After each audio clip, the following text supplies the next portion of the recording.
Sahabat GPIB yang dikasih Tuhan, kembali dengan program Night Call GPIB bersama dengan saya Penatua Robinson Wekes. Kita akan bersama-sama membaca firman Tuhan pada saat ini melalui perjanjian baru dalam Injil Markus pasal yang pertama, ayat yang 16 sampai ayat yang ke-20. Terus sebelumnya kita satu dalam doa. Kami bersyukur dalam kehidupan kami karena kasih-Mu senantiasa menyertai dan melingkupi kami. Oleh karena itu kami kembali dengan membaca firman-Mu. Oleh karena itu kami memohon bimbingan Roh Kudus-Mu untuk kami bersama-sama terpanggil dan terutus menjadi pelaku-pelaku firman-Mu. Oleh karena itu berfirman dan bersabdalah, karena kami umat-Mu sudah siap sedia mendengar, terlebih terutus menjadi pelaku-pelaku firman Tuhan. Di dalam nama Tuhan Yesus, firman yang hidup, dan kami mengucap syukur kepadamu. Amin. Mari kita sama-sama membacanya. Injil Markus pasal yang pertama ayat 16 sampai ayat 20 yang menyatakan, ketika Yesus menyusuri tepi danau Galilea, ia melihat Simon dan Andreas, saudara Simon. Mereka sedang menebarkan jala di danau sebab mereka penjala ikan. Yesus berkata kepada mereka, mari, ikutlah aku dan kamu akan kujadikan penjala manusia. Lalu mereka segera meninggalkan jala mereka dan mengikuti Dia. Setelah Yesus meneruskan perjalanannya sedikit lagi, ia melihat Yakobus anak Zebedius dan Yohanes saudaranya sedang membereskan jala di dalam perahu. Yesus segera memanggil mereka dan mereka meninggalkan ayahnya Zebedius di dalam perahu bersama orang-orang upahannya, lalu pergi mengikuti Dia. Sampai sedemikian jauh pembacaan firman Tuhan. Terpujilah Yesus Kristus. Haleluya. Sahabat-sahabat GPIB, saat ini kita berada dalam satu terang tema dari tradisi ke transformasi. Cukup unik memang.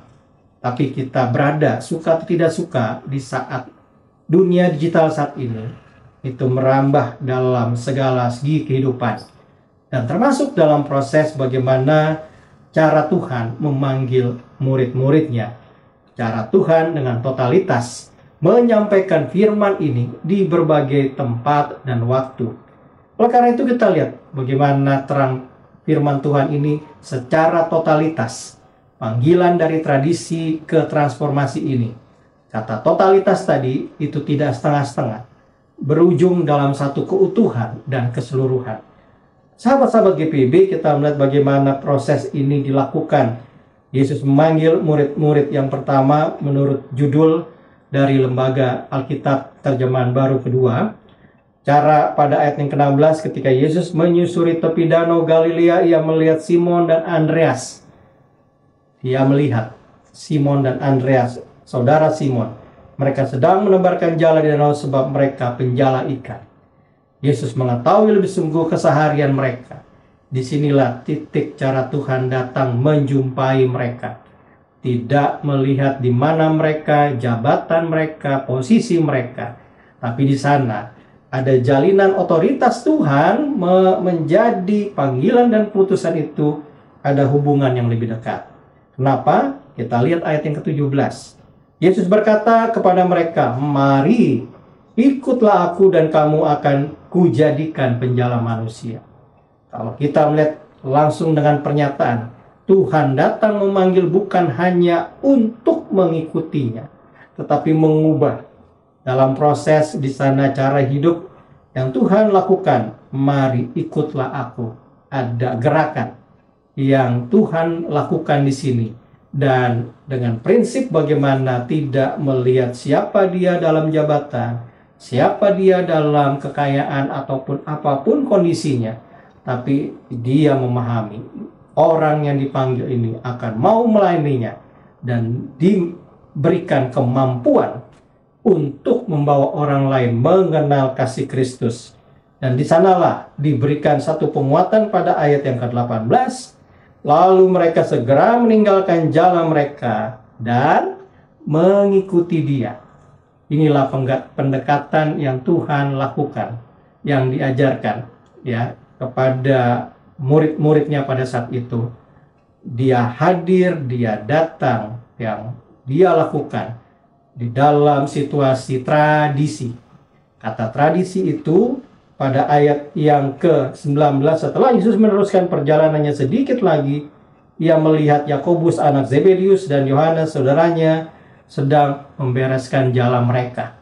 Dalam terang firman Tuhan pada ayat 19 ini, juga Yesus kembali melihat ada satu proses yang dilakukan sebagai seorang penjala ikan.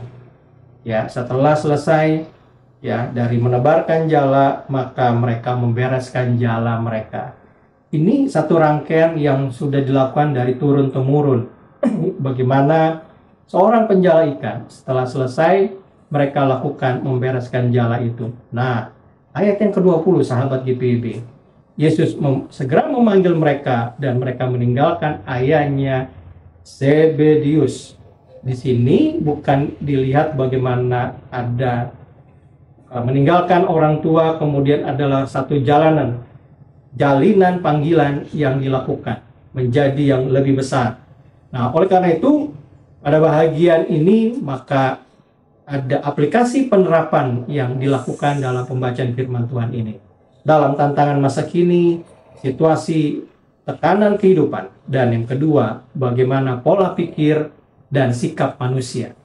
Sahabat GPIB, melalui aplikasi ini maka penerapan ada 3 hal yang dilakukan. Yang pertama, gambaran Tuhan memanggil umatnya berelasi dengan manusia adalah inisiatif dari Tuhan memanggil manusia.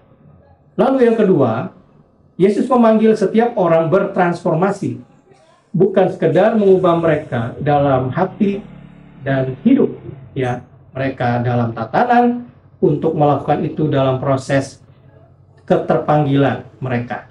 Kemudian yang kedua, panggilan Tuhan tidak pernah membuat manusia mendapatkan prestise atau kehormatan menurut ukuran manusia. Kita diingatkan, sahabat IPB, bahwa jangan sampai kita mengukur manusianya dulu, tapi polanya, cara Tuhan yang memakai, cara Tuhan yang memanggil mereka. Maka di sanalah sifat Allah itu maha baik, dan Allah memanggil karena kita akan disempurnakan, karena kita akan dibentuk. Jadi intinya adalah bagaimana tadi mereka sudah ada dalam situasi zona nyaman sebagai para nelayan dalam masa tradisi, tapi mereka juga akan meninggalkan situasi mereka dan mereka bertransformasi. Nah, oleh karena itu pada bahagian yang ketiga, setelah tadi yang pertama gambaran relasi Allah, inisiatif Allah, kemudian juga ada keterpanggilan dari Allah itu melakukan perubahan, transformasi, membentuk mereka dalam hati dan sikap mereka. Maka yang ketiga, berjalan dengan Tuhan menghadirkan suatu suasana surgawi. Suasana surgawi ini diciptakan sebagai seluruh pelayan-pelayan Tuhan. Tidak membuat satu keresahan, tetapi bagaimana satu perjalanan ini Tuhan tampakkan kepada murid-muridnya untuk menerima satu panggilan dan pengutusan itu, bahwa mereka dibentuk Tuhan menjadi umat yang tangguh dan taat. Jadi menciptakan satu suasana surgawi itu dalam segala skala kehidupan. Maka hal tentang dari tradisi kepada transformasi adalah ku mulai dari diri sendiri. Itu yang menjadi langkah terbesar. Dimanapun kita berada, maka langkah terbesar itu kepada siapa lagi? Kalau bukan sahabat GPIB, dimulai dari diri sendiri. Ada pujian, ku mulai dari diri sendiri. Maka panggilan dari tradisi menuju transformasi, kita yakini adalah karya kasih Kristus dalam kehidupan kita. Oleh karena itu, marilah kita bersama-sama mensyukuri satu hal dan menjadi satu penguatan kepada kita. Hari ini kita juga sebagai bahagian, khususnya sahabat-sahabat GPIB, kita telah membuka persidangan Sinode Raya tahun 2025 di Kota Makassar. Apa yang terjadi dalam perjalanan persidangan Sinode Raya itu, senantiasa kita meyakini ada panggilan yang Tuhan pakai dari para utusan-utusan. Ada panggilan yang terpakai dan akan terpanggil terus menjadi tradisi kepada transformasi dalam dunia saat ini. Siapapun yang terpilih menjadi fungsionaris, senantiasa karena Tuhan yang memilih. Terpujilah nama Tuhan. Amin. Kita akan sama-sama berdoa setelah kita menerima berkat firman. Mari kita berdoa. Kami bersyukur bahwa firman-Mu memberikan kami kekuatan, evaluasi kami dalam kehidupan kami, jejak, jerih lelah, jerih juang kami. Tuhan menolong dan Tuhan menyertai. Sertai kami pula dalam langkah kehidupan kami. Sejak Kau panggil kami, utus kami dimanapun kami berkarya, dimanapun kami melakukan tugas pendidikan kami dan dimanapun kami berada. Senantiasa kami memohon kasih-Mu melingkupi kami. Karena pengasihan Tuhan saja, kami beroleh karya kasih yang Kau berikan bagi kami sekalian. Melalui pembacaan firman pada saat ini, kami pun boleh juga bersama-sama sehati sepikir, memohon kasih-Mu dalam persidangan Sinode Raya di tahun 2025 ini. Kau berkati setiap utusan-utusan, mereka boleh melakukan persidangan gereja dalam damai sejahtera, dalam penuh sukacita, karena di sanalah Tuhan menolong GPIB. Tuhan menyertai GPIB dalam memasuki satu proses-proses ke depan yang tentunya karena kasih dan anugerah Tuhan saja. Sertai seluruh peserta persidangan maupun jemaat-jemaat yang berada dalam lingkup kehidupan GPIB. Sertai mereka semua dan juga seluruh keluarga-keluarga yang ditinggalkan. Sertai mereka dalam kehidupan mereka masing-masing. Tentunya tiada lain, Tuhan senantiasa melingkupi kami semua dalam sukacita. Dan kami akan memasuki masa istirahat kami. Sertai kami, tolong kami dipulihkan dalam kelelahan kami. Dan pada besok pagi, melalui pengasihan-Mu, kembali kami diberikan nafas dan tubuh yang baru. Kami serahkan setiap doa kami kepada sempurna, karena Engkaulah saja Tuhan, penolong yang setia sampai selama-lamanya. Amin. Demikian sahabat GPIB, senantiasa Tuhan menolong dan Tuhan menyertai kita semua. Soli Deo Gloria.